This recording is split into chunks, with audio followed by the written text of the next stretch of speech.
have great pleasure in welcoming the Prime Minister of the United Kingdom of Great Britain and Northern Ireland, Her Excellency the Right Honourable Margaret Thatcher, and I invite her to address the General Assembly. Mr. President, it gives me great pleasure to return to the podium of this Assembly. When I last spoke here 4 years ago, on the 40th anniversary of the United Nations, the message that I and others like me gave was one of encouragement to the organization to play the great role allotted to it. Of all the challenges faced by the world community in those 4 years, one has grown clearer than any other in both urgency and importance. I refer to the threat to our global environment. I shall take the opportunity of addressing the General Assembly to speak on that subject alone. During his historic voyage through the South Seas on the Beagle, Charles Darwin landed one November morning in 1835 on the shore of western Tahiti. After breakfast, he climbed a nearby hill to find a vantage point to survey the surrounding Pacific. The sight seemed to him like a framed engraving, with blue sky, blue lagoon, and white breakers crashing against the encircling coral reef. As he looked out from that hillside, he began to form his theory of the evolution of coral. 154 years after Darwin's visit to Tahiti, we have added little to what he discovered then. What if Charles Darwin had been able not just to climb a foothill, but to soar through the heavens in one of the orbiting space shuttles? What would he have learned as he surveyed our planet from that altitude, from a moon's eye view of that strange and beautiful anomaly in our solar system that is the Earth? Of course, we have learned much detail about our environment as we have looked back at it from space. But nothing has made a more profound impact on us than these two facts. First, as a British scientist, Fred Hoyle, wrote long before space travel was a reality. He said, "Once a photograph of the Earth taken from the outside is available, a new idea as powerful as any other in history will be let loose." That powerful idea is the recognition of our shared inheritance on this planet. We know more clearly than ever before that we carry common burdens, face common problems, and must respond with common action. And second, as we travel through space, as we pass one dead planet after another, we look back on our Earth, a speck of life in an infinite void. It is life itself, incomparably precious, that distinguishes us from the other planets. It is life itself, human life, the innumerable species of our planet, that we wantonly destroy. It is life itself that we must battle to preserve. For over 40 years, that has been the main task of this United Nations, to bring peace where there was war, comfort where there was misery, life where there was death. The struggle hasn't always been successful. There have been years of failure. But recent events have brought the promise of a new dawn, of new hope. Relations between the Western nations and the Soviet Union and her allies, long frozen in suspicion and hostility, have begun to thaw. In Europe this year, freedom has been on the march. In southern Africa, Namibia, and Angola, the United Nations has succeeded in holding out better prospects for an end to war and for the beginning of prosperity. And in Southeast Asia, too, we can dare to hope for the restoration of peace after decades of fighting. While the conventional political dangers, the threat of global annihilation, the fact of regional war, appear to be receding, we have all recently become aware of another insidious danger. It is as menacing in its way as those more accustomed perils with which international diplomacy has concerned itself for centuries. It is the prospect of irretrievable damage to the atmosphere, to the oceans, to Earth itself. Of course, major changes in the Earth's climate and environment have taken place in earlier centuries when the world's population was a fraction of its present size. The causes are to be found in nature itself, changes in the Earth's orbit, changes in the amount of radiation given off by the sun, the consequential effects on the plankton in the ocean, and in volcanic processes. All these we can observe, and some we may be able to predict, but we don't have the power to prevent or control them. What we are now doing to the world, by degrading the land surfaces, by polluting the waters, and by adding greenhouse gases to the air at an unprecedented rate, all this is new in the experience of the Earth. It is mankind and his activities which are changing the environment of our planet in damaging and dangerous ways. We can find examples in the past. Indeed, we may well conclude that it was the silting up of the river Euphrates which drove man out of the Garden of Eden. We also have the example of the tragedy of Easter Island, where people arrived by boat to find a primeval forest. In time, the population increased to over 9,000 souls, and the demand placed upon the environment resulted in its eventual destruction as people cut down the trees. This in turn led to warfare over the scarce remaining resources, and the population crashed to a few hundred people without even enough wood to make boats to escape. The difference now is in the scale of the damage we are doing. We are seeing a vast increase in the amount of carbon dioxide reaching the atmosphere. The annual increase is 3 billion tons, and half the carbon emitted since the Industrial Revolution still remains in the atmosphere. At the same time as this is happening, we are seeing the destruction on a vast scale of tropical forests which are uniquely able to remove carbon dioxide from the air. Every year, an area of forest equal to the whole surface of the United Kingdom is destroyed. At present rates of clearance, we shall by the year 2000 have removed 65% of forests in the humid tropical zones. The consequences of this become clearer when one remembers that tropical forests fix more than 10 times as much carbon as do forests in the temperate zones. We now know, too, that great damage is being done to the ozone layer by the production of halons and chlorofluorocarbons. But at least we have recognized that reducing and eventually stopping the emission of CFCs is one positive thing we can do about the menacing accumulation of greenhouse gases. It is, of course, true that none of us would be here but for the greenhouse effect. It gives us the moist atmosphere which sustains life on Earth. We need the greenhouse effect, but only in the right proportions. More than anything, our environment is threatened by the sheer numbers of people and the plants and animals which go with them. When I was born, the world's population was some 2 billion people. My grandson will grow up in a world of more than 6 billion people.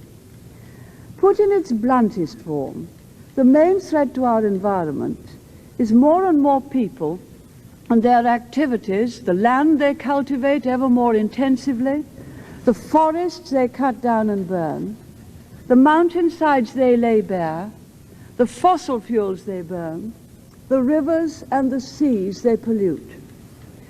The result is that change in future is likely to be more fundamental and more widespread than anything we have known hitherto. Change to the sea around us, change to the atmosphere above, leading in turn to change in the world's climate, which could alter the way we live in the most fundamental way of all. That prospect is a new factor in human affairs. It's comparable in its implications to the discovery of how to split the atom. Indeed, its results could be even more far-reaching.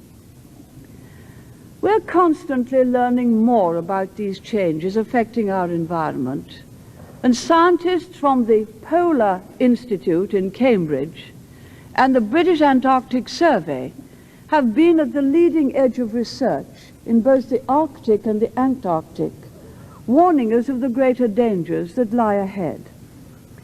Let me quote from a letter that I received only 2 weeks ago from a British scientist on board a ship in the Antarctic Ocean. He wrote, "In the polar regions today, we are seeing what may be early signs of man-induced climatic change. Data coming in from Halley Bay and from instruments aboard the ship on which I am sailing show that we are entering a spring ozone depletion, which is as deep as, if not deeper, than the depletion in the worst year to date. It completely reverses the recovery observed in 1988.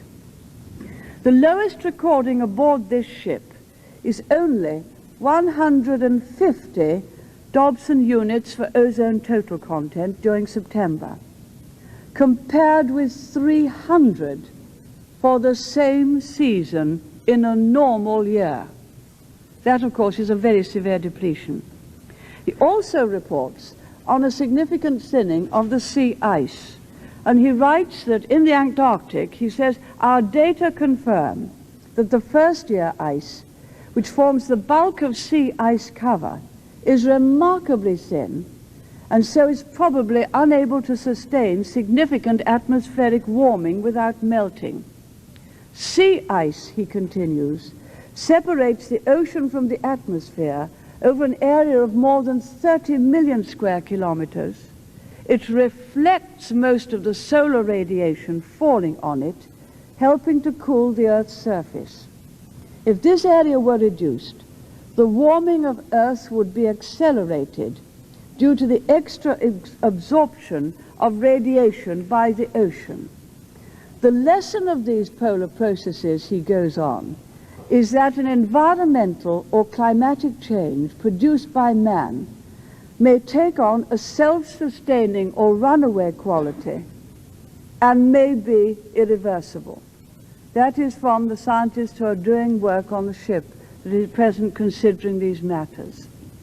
These are sobering indications of what may happen, and they led my correspondent to put forward the interesting idea of a World Polar Watch, amongst other initiatives, which will observe the world's climate system and allow us to understand how it works. We also have new scientific evidence from an entirely different area, the tropical forests. Through their capacity to evaporate vast volumes of water vapor and of gases and particles which assist the formation of clouds, the forests serve to keep their regions cool and moist by weaving a sunshade of white reflecting clouds and by bringing the rain that sustains them. A recent study by our British Meteorological Office on the Amazon rainforest shows that large-scale deforestation may reduce rainfall and thus affect the climate directly. Past experience shows us that without trees there is no rain, and without rain there are no trees. Mr. President, the evidence is there. The damage is being done. What do we, the international community, do about it? In some areas, the action required is primarily for individual nations or groups of nations to take. I'm thinking, for example, of action to deal with the pollution of rivers. And many of us now see the fish back in rivers from which they had disappeared. I'm thinking of action to improve agricultural methods, good husbandry which plows back nourishment to the soil rather than the cut and burn which has damaged and degraded so much land in some parts of the world. And I'm thinking of the use of nuclear power, which despite the attitude of so-called Greens, is the most environmentally safe form of energy. But the problem of global climate change is one that affects us all, and action will only be effective if it's taken at the international level. There's no good squabbling over who is responsible or who should pay. Whole areas of our planet could be subject to drought and starvation if the pattern of rains and monsoons were to change as a result of the destruction of forests and the accumulation of greenhouse gases. We have to look forward, not backward. And we shall only succeed in dealing with the problems through a vast international cooperative effort. Before we act, we need the best possible scientific assessment. Otherwise, we risk making matters worse. We must use science to cast a light ahead so that we can move step by step in the right direction. The United Kingdom has agreed to take on the task of coordinating such an assessment within the Intergovernmental Panel on Climate Change, an assessment which will be available to everyone by the time of the second World Climate Conference next year. But that will take us only so far.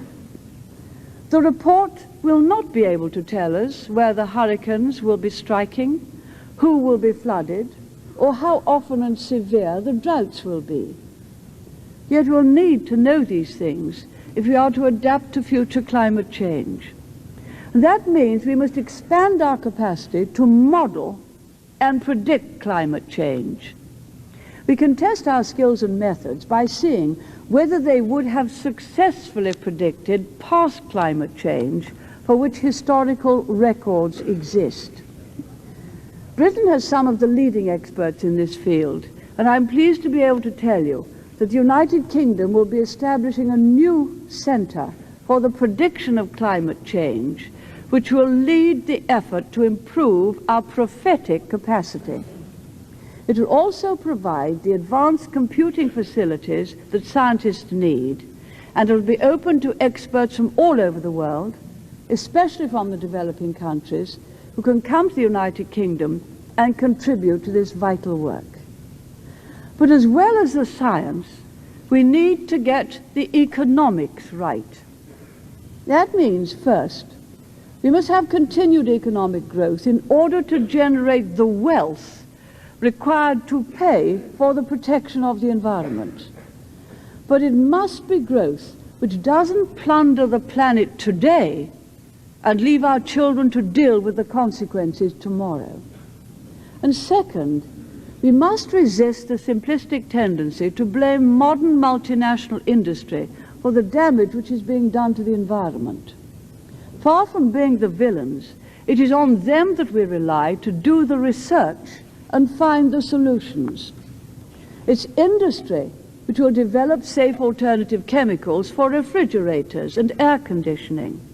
It's industry which will devise biodegradable plastics. It's industry which will find the means to treat pollutants and make nuclear waste safe. And many companies, as you know, already have massive research programs. The multinationals have to take the long view. There will be no profit or satisfaction for anyone if pollution continues to destroy our planet. As people's consciousness of environmental needs rises, they're turning increasingly to ozone-friendly and other environmentally safe products. The market itself acts as a corrective. The new products sell, and those which caused environmental damage are disappearing from our shelves. And by making these new products widely available, industry will make it possible for developing countries to avoid many of the mistakes which we older industrialized countries have made. We should always remember that free markets or a means to an end. They would defeat their object if, by their output, they did more damage to the quality of life through pollution than the well-being they achieve by the production of goods and services. On the basis, then, of sound science and sound economics, we need to build a strong framework for international action. It's not new institutions that we need. Rather, we need to strengthen and improve those which already exist. In particular, the World Meteorological Organization and the United Nations Environment Programme. The United Kingdom has recently more than doubled its contribution to UNEP, and we urge others who have not done so and who can afford it to do the same. And the central organs of the United Nations, like this General Assembly, must also be seized of a problem which reaches into virtually all aspects of their work and will do so still more in the future. The most pressing task which faces us at the international level is to negotiate a framework convention on climate change, a sort of good conduct guide for all nations. Fortunately, we have a model in the action already taken to protect the ozone layer. The Vienna Convention in 1985 and the Montreal Protocol in 1987 established landmarks in international law. They aim to prevent, rather than just cure, a global environmental problem. I believe we should aim to have a convention on global climate change ready by the time the World Conference on Environment and Development meets in 1992. That will be among the most important conferences the United Nations has ever held. I hope that we shall all accept a responsibility to meet this timetable. The 1992 conference is indeed already being discussed among many countries in many places, and I draw particular attention to the very valuable discussion that members of the Commonwealth had under the Prime Minister of Malaysia's chairmanship at our recent Commonwealth Heads of Government meeting in Kuala Lumpur. But a framework isn't enough. It will need to be filled out with specific undertakings, or protocols in diplomatic language, on the different aspects of climate change. These protocols must be binding, and there must be effective regimes to supervise and monitor their application. Otherwise, those nations which accept and abide by environmental agreements, thus adding to their industrial costs, will lose out competitively to those who do not. The negotiation of some of these protocols will undoubtedly be difficult, and no issue will be more contentious than the need to control emissions of carbon dioxide, the major contributor, apart from water vapor, to the greenhouse effect. We can't just do nothing, but the measures we take must be based on sound scientific analysis of the effect of the different gases and the ways in which these can be reduced. In the past, there's been a tendency to solve one problem at the expense of making others worse. The United Kingdom therefore proposes that we prolong the role of the Intergovernmental Panel on Climate Change after it submits its report next year, so that it can provide an authoritative scientific base for the negotiation of this and other protocols. We can then agree to targets to reduce the greenhouse gases and how much individual countries should contribute to their achievement. We think it important that this should be done in a way which enables all our economies to continue to grow and develop. The challenge for our negotiators on matters like this is as great as for any disarmament treaty. The Intergovernmental Panel's work must remain on target, and we must not allow ourselves to be diverted into fruitless and divisive arguments. Time is too short for that. Before leaving the area where international action is needed, I would make a plea for a further global convention, one to serve and to conserve the infinite variety of species of plant and animal life which inhabit our planet. The tropical forests contain a half of the species in the world, so their disappearance is doubly damaging. And it is astonishing but true that our civilization, whose imagination has reached the boundaries of the universe, doesn't know to within a factor of 10 how many species the Earth supports. What we do know is that we're losing them at a reckless rate, between 3 and 50 each day on some estimates, species which could perhaps be helping us to advance the frontiers of medical science. We should act together to conserve this precious heritage. Every nation will need to make its contribution to the world effort. So I want to tell you how Britain intends to contribute, either by improving our own national performance in protecting the environment, or through the help that we give to others. And I shall tell you under 4 headings. First, we shall be introducing over the coming months a comprehensive system of pollution control to deal with all kinds of industrial pollution, whether to air, water, or land. We're encouraging British industry to develop new technologies to clean up the environment and minimize the amount of waste it produces, and we aim to recycle 50% of our household waste by the end of the century. Secondly, we shall be drawing up over the coming year our own environmental agenda for the decade ahead. That will cover energy, transport, agriculture, industry, everything which affects the environment. With regard to energy, we already have a £2 billion programme of improvements to reduce acid rain emissions from our power stations. We shall be looking more closely at the role of non-fossil fuel sources, including nuclear, in generating energy, and our latest legislation requires companies which supply electricity positively to promote energy efficiency. On transport, we shall look for ways to strengthen controls over vehicle emissions and to develop the lean burn engine, which offers a far better long-term solution than the 3-way catalyst in terms of carbon dioxide and the greenhouse effect. We've already reduced the tax on lead-free petrol to encourage its use. That's an example of using market-based incentives to promote good environmental practice, and we shall see whether there are other areas where this same principle can be applied.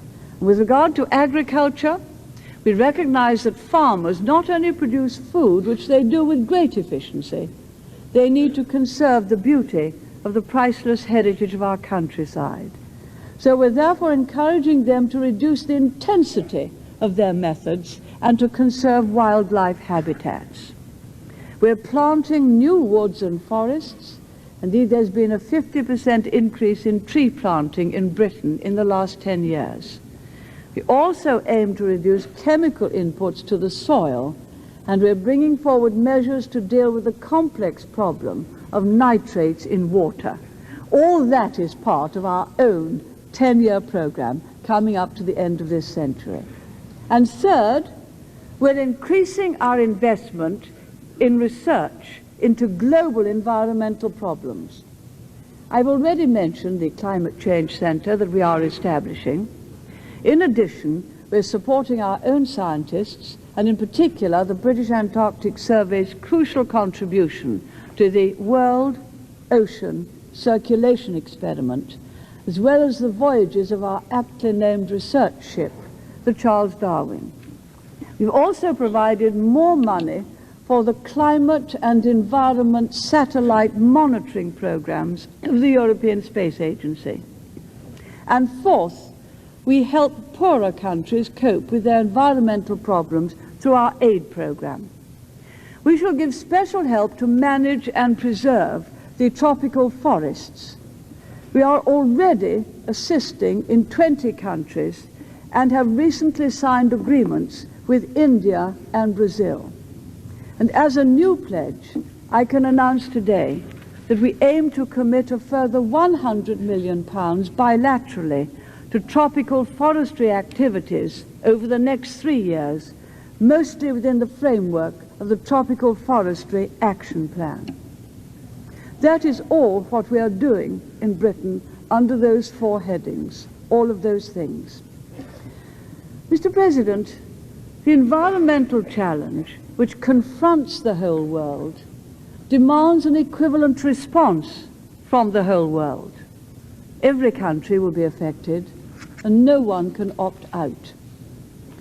We should work through this great organization and its agencies to secure worldwide agreements on ways to cope with the effects of climate change, the thinning of the ozone layer, and the loss of precious species. We need a realistic program of action and an equally realistic timetable.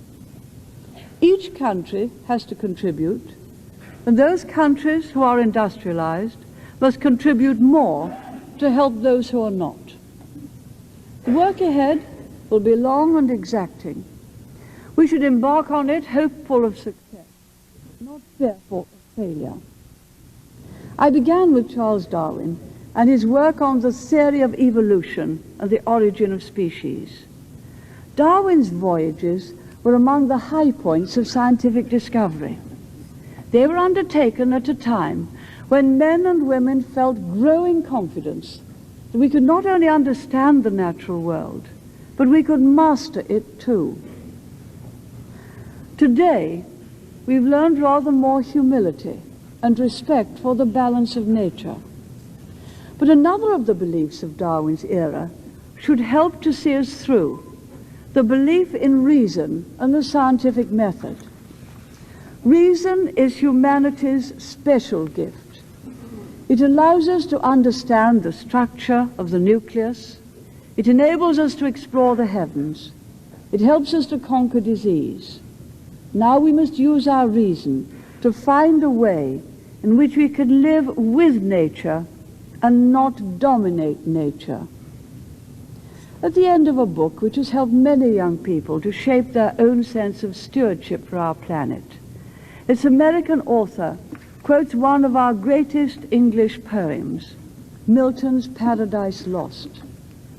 When Adam, in that poem, asks about the movements of the heavens, Raphael the archangel refuses to answer.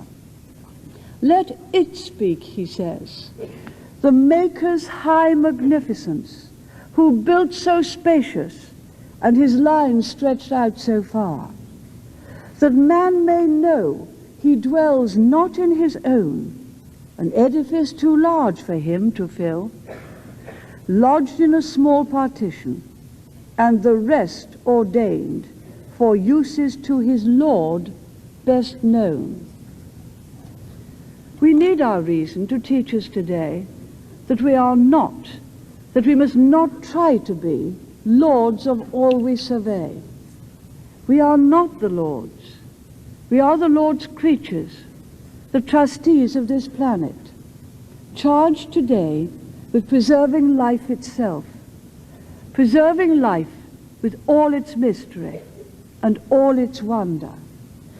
May we all be equal to that task. Thank you, Mr. President.